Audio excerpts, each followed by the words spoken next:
ภาครัฐกำหนดนโยบายให้ประเทศไทยเราสนับสนุนการดึงดูดเม็ดเงินการลงทุนจากต่างชาติด้วยการพัฒนาโครงสร้างพื้นฐานดิจิทัลรองรับเทคโนโลยียุคใหม่และการเติบโตของ AI ด้วยการเป็นศูนย์กลาง Data Center และการให้บริการ Cloud Service จัดเก็บข้อมูลผ่านอินเทอร์เน็ตแล้วสิ่งเหล่านี้จะกระทบกับคนไทยตาดำๆอย่างเราแค่ไหนคลิปนี้อัปเดตทูบจะพาไปทำความรู้จักฉายภาพให้เห็นถึงอนาคตของระบบสาธารณูปโภคยุคใหม่ที่กำลังจะเกิดขึ้นพร้อมตอบคำถามว่าจริงหรือไม่ที่คนไทยเสี่ยงจะไม่มีไฟฟ้าใช้ถ้าบ้านเราเต็มไปด้วย Data Center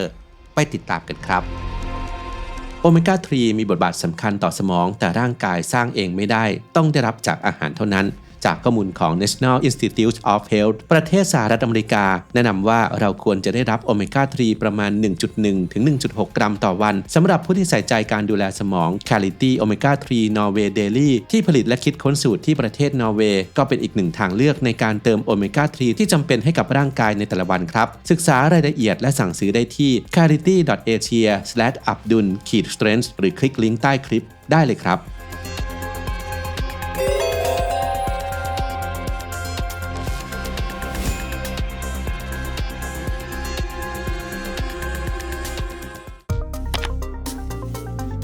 ก่อนจะไปถึงเรื่อง Data Center ในไทย UpToDate Tube ขอชวนมาเริ่มทำความรู้จักกับ Data Center กันก่อนครับ Data Center ก็คือพื้นที่เฉพาะที่อาจจะใหญ่เท่ากับอาคารหนึ่งหลังได้รับการออกแบบมาเพื่อจัดเก็บเซิร์ฟเวอร์สำหรับจัดการและประมวลผลข้อมูลดิจิทัลจำนวนมหาศาลซึ่งในสมัยก่อนมีจุดเริ่มต้นจากห้องเมนเฟรมคอมพิวเตอร์ตัวใหญ่เทอะทะแต่ปัจจุบันพัฒนามาสู่ศูนย์ข้อมูลที่ประมวลผลผ่านชิปและเซิร์ฟเวอร์ซึ่งมีความสำคัญอย่างยิ่งสำหรับการใช้งานที่หลากหลายในโลกยุคดิจิทัลอาทิการใช้งานแอปพลิเคชันต่างๆและการสตรีมมิ่งดูหนังฟังเพลงเล่นเกมโดยทั่วไป Data Center นั้นอาจจะแบ่งออกได้เป็น 4 ประเภทด้วยกัน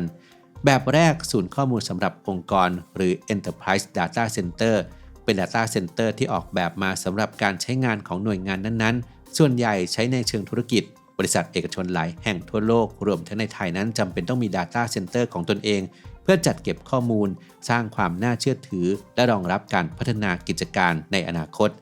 นอกจากนี้ยังมีศูนย์ข้อมูลแบบ Cloud หรือ Cloud Data Center สำหรับผู้ให้บริการเก็บข้อมูลบนอินเทอร์เน็ตหรือการประมวลผลของระบบ AI หรือปัญญาประดิษฐ์เช่น Google, Amazon หรือ iCloud ที่มีผู้ใช้บริการทั่วโลก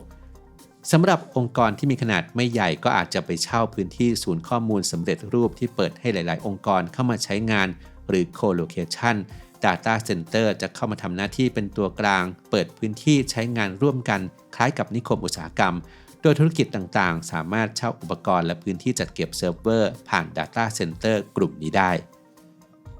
ส่วน Edge Data Center คือศูนย์ข้อมูลขนาดเล็กในจุดยุทธศาสตร์ที่สำคัญใกล้กับแหล่งข้อมูลหรือผู้ใช้งานทำหน้าที่ประมวลผลได้อย่างรวดเร็วก่อนจะส่งไปยัง Data Center ใหญ่หรือไปเก็บไว้บนคลาวด์ช่วยย่นระยะเวลาในการส่งข้อมูลเพิ่มความเร็วหรือลดความหน่วงให้สามารถใช้งานได้อย่างราบรื่นไม่สะดุด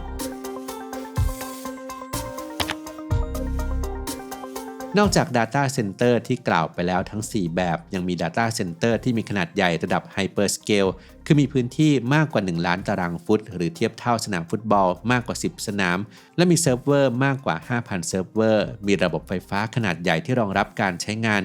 Data Center ระดับ Hyperscale ส่วนใหญ่จะเป็นบริษัทด้านเทคโนโลยีที่เชี่ยวชาญด้าน AI ระบบ Cloud และ Big Data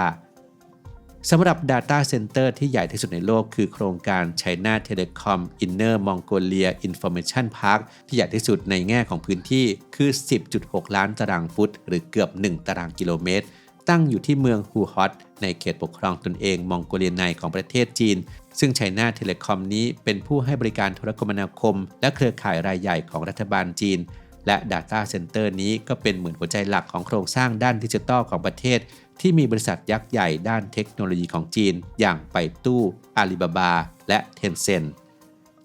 สำหรับสหรัฐอเมริกามีหลายรัฐที่ธุรกิจ Data Center เติบโตอย่างมากอาทิแคลิฟอร์เนียซึ่งเป็นที่ตั้งของซิลิคอนวัลเลย์ที่มีการกระจุกตัวของบริษัทเทคโนโลยีชั้นนำของโลกอยู่ก่อนแล้วส่วนรัฐเนวาดาเด่นเรื่องการใช้พลังงานหมุนเวียนเพื่อรองรับ Data Center ขนาดใหญ่ในขณะที่รัฐเวอร์จิเนียได้รับการขนานนามว่าเมืองหลวง Data Center ของโลกเป็นศูนย์รวมของ Data Center ในสภาพแวดล้อมทางธุรกิจที่เอื้ออำนวย ต้นทุนพลังงานที่แข่งขันได้และมีเครือข่ายไฟเบอร์ออปติกที่แข็งแกร่งทำให้ที่นี่เหมาะสำหรับการเป็น Data Center โดยเฉพาะในพื้นที่อย่าง Northern Virginia, Ashburn และ Loudoun County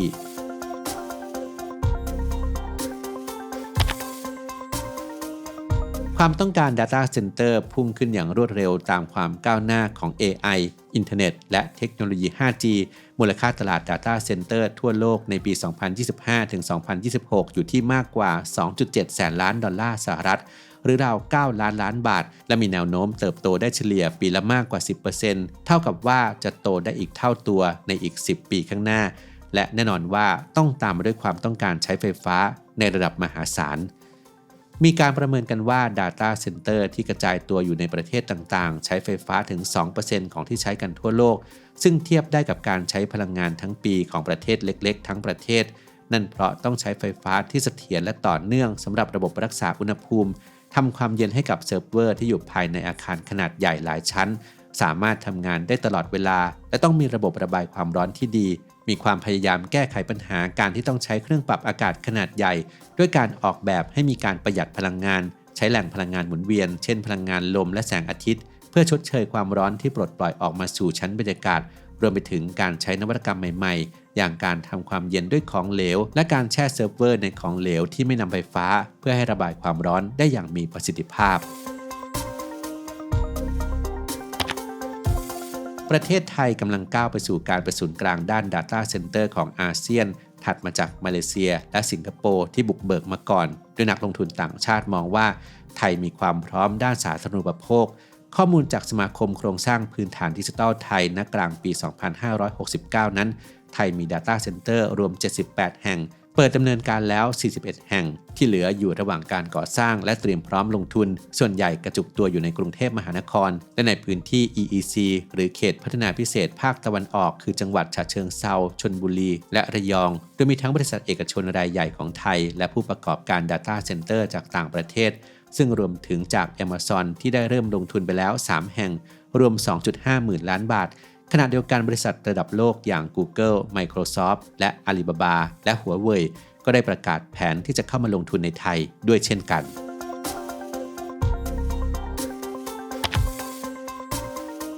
แม้หน่วยงานของรัฐจะพยายามปรับปรุงกฎหมายและย้ำให้เตรียมพร้อมระบบสาธารณูปโภคทั้งน้ำและไฟฟ้าเพื่อรองรับการลงทุนที่กำลังจะเกิดขึ้นในอนาคตอาทิการไฟฟ้าฝ่ายผลิตแห่งประเทศไทยหรือกฟผ.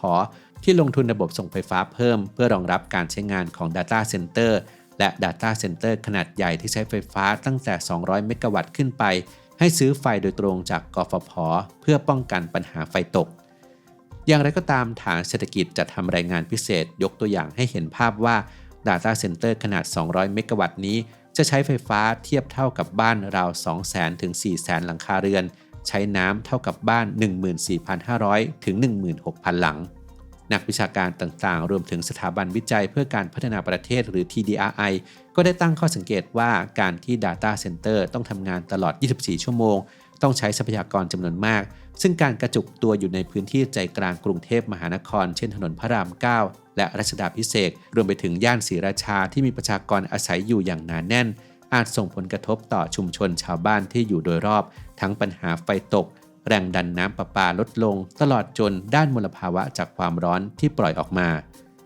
เหมือนเช่นปัญหาที่เคยเกิดขึ้นในอดีตเมื่อครั้งที่มีการขยายตัวของนิคมอุตสาหกรรมจำนวนมากแต่เกษตรกรโดยรอบกลับไม่มีน้ำเพียงพอสำหรับทำการเกษตรเนื่องจากต้องนำน้ำไปป้อนให้กับกระบวนการผลิตในโรงงานต่างๆขณะเดียวกัน Data Center ไม่ได้ช่วยให้เกิดการจ้างแรงงานท้องถิ่นเหมือนกับอุตสาหกรรมอื่น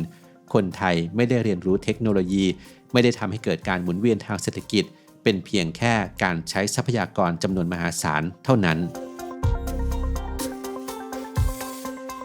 สำหรับแนวโน้มการพัฒนา Data Center เพื่อแก้ไขปัญหาในอนาคตในต่างประเทศได้มุ่งไปสู่การนำ AI มาใช้ในการวางแผนการจัดการเพื่อช่วยลดการใช้พลังงานลงรวมไปถึงการนำพลังงานหมุนเวียนมาใช้เพื่อให้ Data Center เป็นมิตรกับสิ่งแวดล้อมลดการปล่อยคาร์บอนสู่ชั้นบรรยากาศนำน้ำกลับมาหมุนเวียนใช้ใหม่ตลอดจนการใช้ระบบควอนตัมคอมพิวเตอร์ที่ช่วยเรื่องของความปลอดภัยของข้อมูลที่ละเอียดอ่อนและการทำงานที่ซับซ้อนมากขึ้น แล้วชาวอับดุลไททูบล่ะครับอยากเห็น Data Center ในบ้านเราเป็นแบบไหนแสดงความคิดเห็นกันมาได้เลยครับ